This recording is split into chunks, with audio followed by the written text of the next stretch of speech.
Chapitre 64.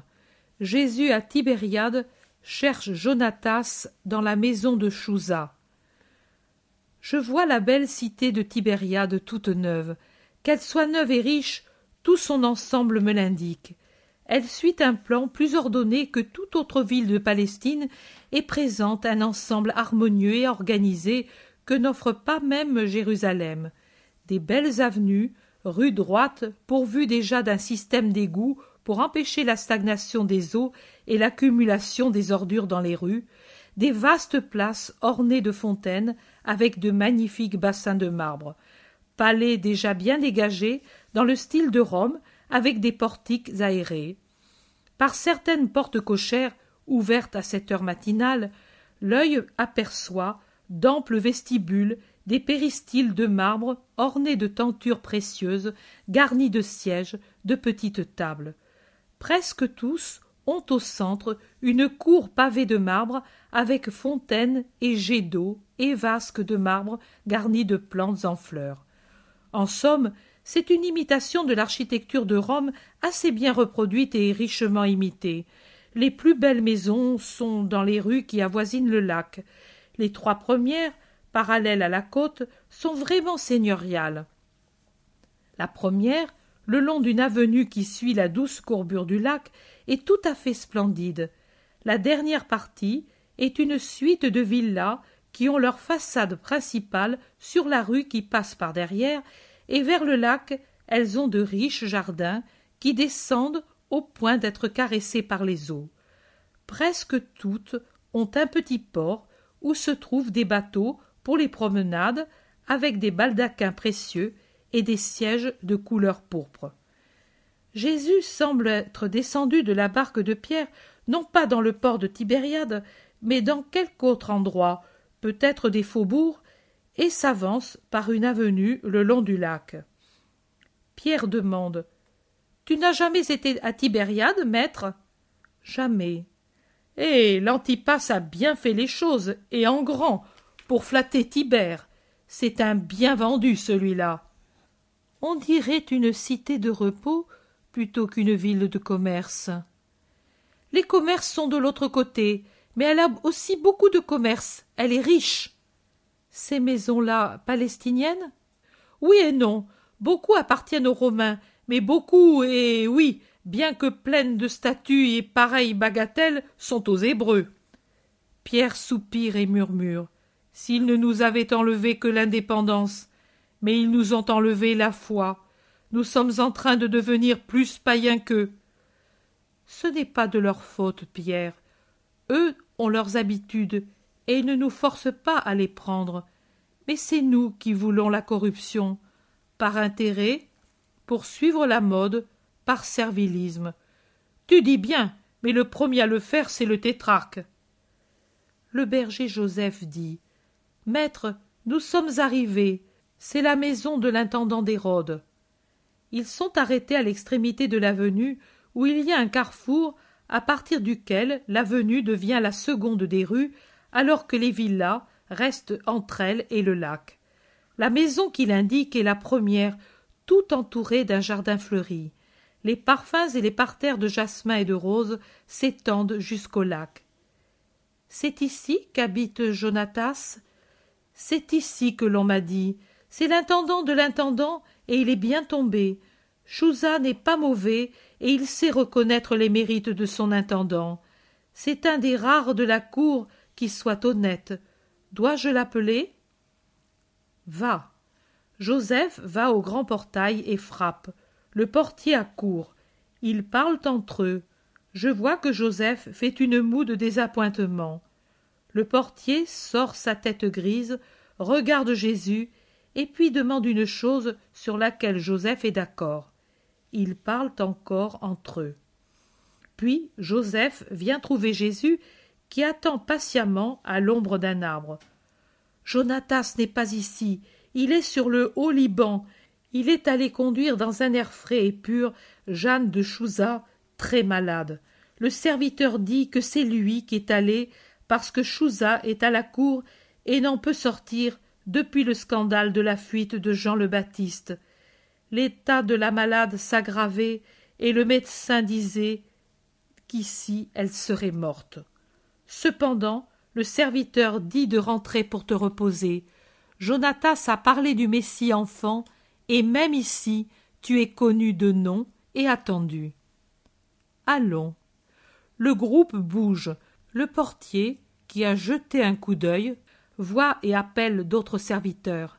Il ouvre tout grand le portail qui n'était qu'entr'ouvert jusqu'alors et court à la rencontre de Jésus avec un véritable respect. Répands, Seigneur, ta bénédiction sur nous et sur cette triste maison. Entre, oh, comme Jonatas regrettera de n'être pas ici. C'était son espérance, te voir. Entre, entre, et avec toi, tes amis, toi, tes amis, toi. Dans l'atrium, il y a des serviteurs et des servantes de tout âge, tous respectueusement empressés à saluer et un peu curieux aussi. Une petite vieille pleure dans un coin. Jésus entre et bénit avec son geste et son salut de paix. On offre un goûter. Jésus prend place sur un siège et tout le monde l'entoure. « Je vois que je ne vous suis pas inconnu, » observe Jésus. « Oh, Jonatas nous a élevés dans le souvenir de ton histoire. Il est bon, Jonatas. Lui dit que c'est grâce au baiser qu'il t'a donné, mais il l'est aussi par nature. J'ai donné et reçu des baisers, mais comme tu dis, il n'y a que chez les bons qu'ils firent croître la bonté. Maintenant il est absent? C'est pour lui que j'étais venu. » Joseph. « Je l'ai dit, il est sur le Liban. Là-bas, il a des amis. C'est le dernier espoir pour la jeune maîtresse. Et si cela ne réussit pas... » La petite vieille dans son coin pleure plus fortement. Jésus la regarde d'un air interrogateur. « C'est Esther, la nourrice de la maîtresse. Elle pleure, car elle ne peut se résigner à la perdre. » Jésus l'invite à venir près de lui. « Viens, mère, ne pleure pas ainsi. Viens près de moi. Il n'est pas dit que maladie signifie mort. Oh, c'est la mort, la mort. Depuis son unique enfantement malheureux, elle meurt. Les adultères enfantent en cachette, et pourtant elles vivent. Et elle, bonne, honnête, chère, si chère, doit mourir. » Mais qu'est-ce qu'elle a présentement? Une fièvre qui la consume, c'est comme une lampe qui brûle en plein vent, dans un vent toujours plus fort, et elle est toujours plus faible. Oh, je voulais aller avec elle, mais Jonatas a voulu, tes servantes jeunes, car elle est sans force. C'est un corps inerte qu'il faut déplacer, et moi, je ne suis plus bonne. Pas bonne pour cela, mais pour l'aimer, oui. Je l'ai recueillie sur le sein de sa mère. J'étais servante, mariée moi aussi, et j'avais eu un enfant 1 mois auparavant. Je lui ai donné le lait, car la mère trop faible ne le pouvait pas. Je lui ai servi de mère quand elle fut orpheline, alors qu'elle savait à peine dire maman. Mes cheveux ont blanchi, et mon front s'est ridé, à force de la veiller malade. Je lui ai fait ses vêtements d'épouse, je l'ai conduite au mariage, j'ai souri à ses espoirs maternels, j'ai pleuré avec elle sur son enfant mort. J'ai recueilli tous les sourires et toutes les larmes de sa vie. Je lui ai donné tous les sourires et les réconforts de mon amour, et à présent elle se meurt, et elle ne m'a pas près d'elle. La vieille fait de la peine. Jésus la caresse, mais sans résultat. « Écoute, mère, as-tu de la foi ?»« En toi, oui. »« En Dieu, femme, peux-tu croire que Dieu peut tout ?»« Je le crois, et je crois que toi, son Messie, tu le peux. Oh oui, on parle dans la ville de ta puissance. Cet homme, elle montre Philippe, il y a quelque temps, parlait de tes miracles près de la synagogue. Et Jonatas lui a dit, où est le Messie? Et il lui a répondu, je ne sais. Jonatas me dit alors, s'il était ici, je te le jure, elle guérirait. Mais tu n'étais pas ici, et il est parti avec elle, et maintenant elle va mourir. Non, aie foi, dis-moi vraiment ce que tu as dans le cœur. Peux-tu croire qu'elle ne mourra pas à cause de ta foi? À cause de ma foi? Oh, si tu la veux, la voilà. Prends aussi ma vie, ma vieille vie. Seulement, fais-la moi voir guérie. Je suis la vie, je donne la vie et pas la mort. Tu lui as donné la vie autrefois avec le lait de ton sein, et c'était une pauvre vie qui pouvait finir. Maintenant, avec ta foi, donne-lui une vie sans fin. Souris, mère. Mais elle n'est pas ici. La vieille est partagée entre l'espérance et la crainte. Elle est absente et tu es ici. Et foi, écoute, je vais maintenant à Nazareth pour quelques jours. Là aussi, j'ai des amis malades. Puis, j'irai au Liban. Si Jonatas revient dans les 6 jours, envoie-le à Nazareth chez Jésus de Joseph. S'il ne vient pas, moi, je viendrai. Comment le trouveras-tu? L'ange de Tobie me guidera. Pour toi, fortifie-toi dans la foi. Je ne te demande que cela. Ne pleure plus, mère. La vieille, au contraire, pleure plus fortement. Elle est aux pieds de Jésus et tient sa tête sur ses genoux divins, baisant sa main bénie qu'elle mouille de ses larmes. Jésus, de l'autre main, la caresse et, comme les autres serviteurs, la gronde doucement de continuer de pleurer. Il dit « Laissez-la faire.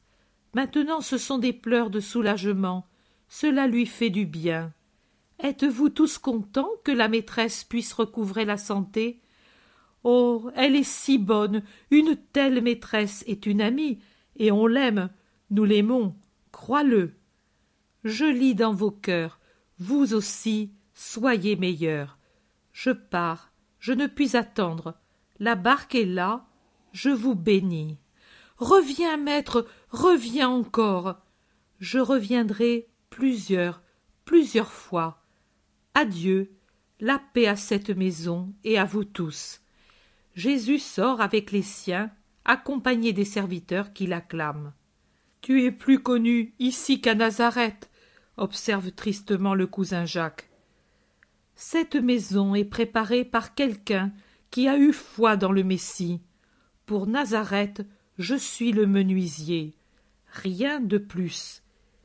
Et nous n'avons pas la force de te prêcher pour ce que tu es. Vous ne l'avez pas? Non, cousin, nous ne sommes pas héroïques comme tes bergers.